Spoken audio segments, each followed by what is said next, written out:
Hello everyone, welcome to Supraja Telugu videos. ఈరోజు మన వీడియోలో సంక్రాంతి స్పెషల్ అత్తరాశల్ని ఎలా తయారు చేసుకోవాలో చూద్దాం. ఇక్కడ నేను 3 కేజీల రేషన్ బియ్యాన్ని తీసుకుంటున్నాను.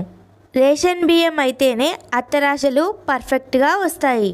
బియ్యాన్ని 2-3 సార్లు శుభ్రంగా వాష్ చేసుకొని బియ్యంలో నీళ్లు పోసి ఒక 5 అవర్స్ పాటు నానబెట్టుకోవాలి.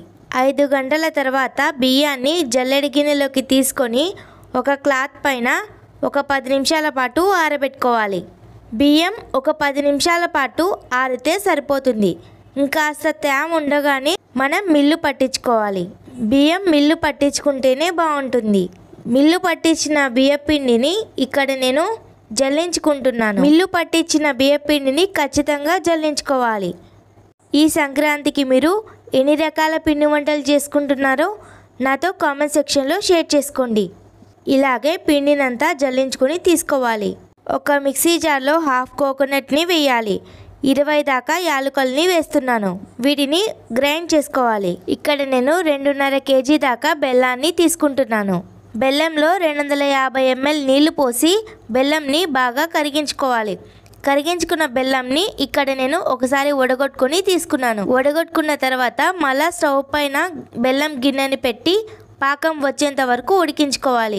బెల్లం పాకం అనేది సెమీ సాఫ్ట్గా ఉండాలి. ఇక్కడ చూసారుగా, చేతిలోకి తీసుకుంటే ఇలా ఉండకట్టే విధంగా ఉండాలి. ఇది పర్ఫెక్ట్ పాకం అన్నమాట. బెల్లం పాకం పర్ఫెక్ట్గా వచ్చింది. ఇప్పుడు మనం ఇందాక కొట్టి పెట్టుకున్న కొబ్బరి యాలకల పొడిని ఇందులోకి వేయాలి. ఇందులోకి వేసాక బాగా కలుపుకోవాలి. బెల్లం పాకం అనేది పర్ఫెక్ట్గా వచ్చింది కదా. ఇప్పుడు ఇందులోకి ఇందాక మనం జల్లించుకుని తీసుకున్న బియ్య పిండిని వేస్తున్నాను. ఇలా పిండి అంతా వేసి తెడ్డుతో గెలుక్కోవాలి. చూసారుగా, పిండి అనేది ఈ విధంగా ఉంటే సరిపోతుంది. ఇక్కడ నేను ఆయిల్ ప్యాకెట్ని హాఫ్కి కట్ చేసి తీసుకున్నాను.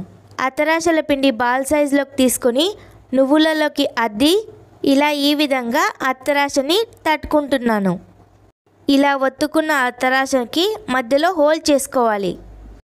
డీప్ ఫ్రైకి సరిపడా ఆయిల్ని హీట్ చేసుకోవాలి. ఒక్కొక్క అత్తరాశని ఇందులోకి వేయాలి. మీరు మీ కడాయి సైజుని చూసుకొని ఎన్ని అత్తరాశలు పడితే అన్ని అత్తరాశలు వేసుకోండి. అత్తరాశలు వేగాయి. ఇప్పుడు ఒక బౌల్లోకి తీసుకొని పక్కన పెట్టుకోవాలి.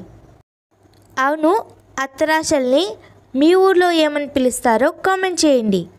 ఇలాగే మిగతా అత్తరాశలను కూడా ఆయిల్లోకి వేసి బాగా ఫ్రై చేసుకోవాలి. నూనె హీట్ అవ్వాలి. నూనె హీట్ అయిన తర్వాత మీడియం ఫ్లేమ్లోకి పెట్టుకొని బాగా ఫ్రై చేసుకోవాలి. మీకు ఈ అత్తరాశలు కనుక నచ్చితే లైక్ చేసి, షేర్ చేసి, సబ్స్క్రైబ్ చేయండి. Thanks for watching. బాయ్.